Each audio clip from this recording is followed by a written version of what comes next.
Здравствуйте! Как дела, YouTubers?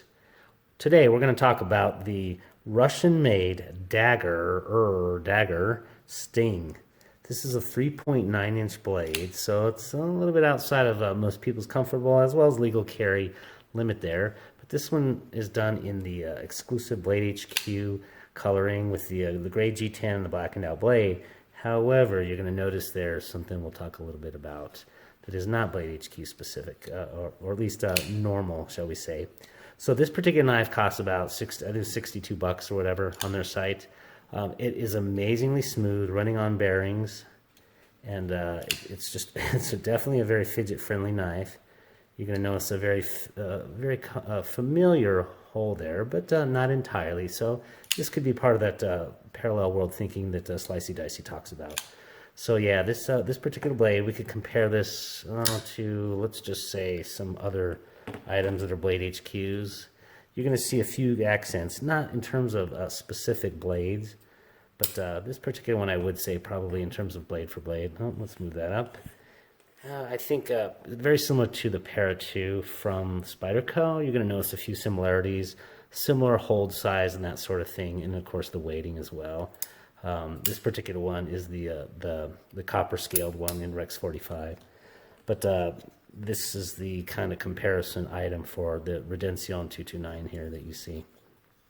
As well, also, let me bring out one other Blade HQ exclusive, and this is the upcoming M4 Osborne 940. So again, every single other Blade HQ one I've had is full blackened out, but we're going to talk about one of the cons right now at present, and that is in fact these liners.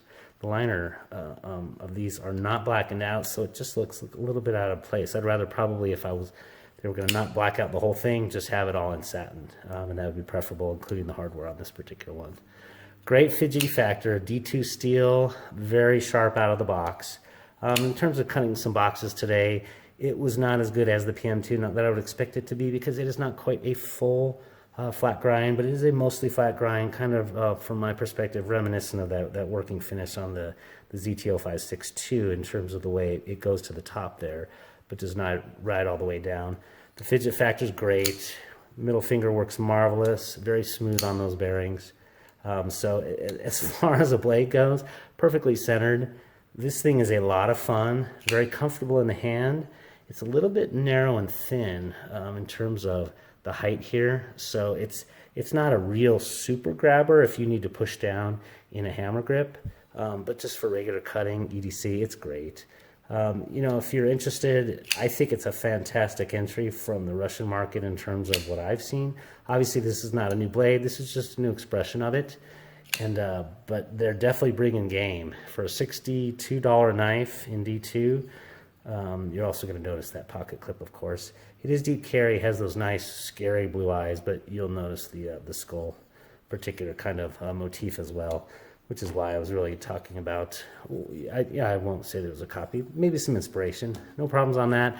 I like it. Some people are not going to like that particular thing. If it's not your thing, you may not like it.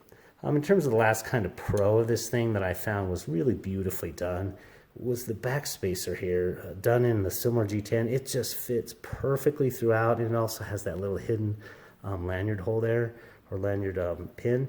That is really, really nice, and just makes for a very comfortable blade. I really enjoy that particular component of it. So if you're interested, I think it is a definitely worthy value based on the steel, the materials, the fit and finish, the contouring, the chamfering. This is a very well done knife, and kudos to my Ruski Tovarishi out there. So I really appreciate it, and hopefully you found some use out of this in terms of if you were considering buying this knife or not. Have a great day, and if you found this useful, like and subscribe. Take care.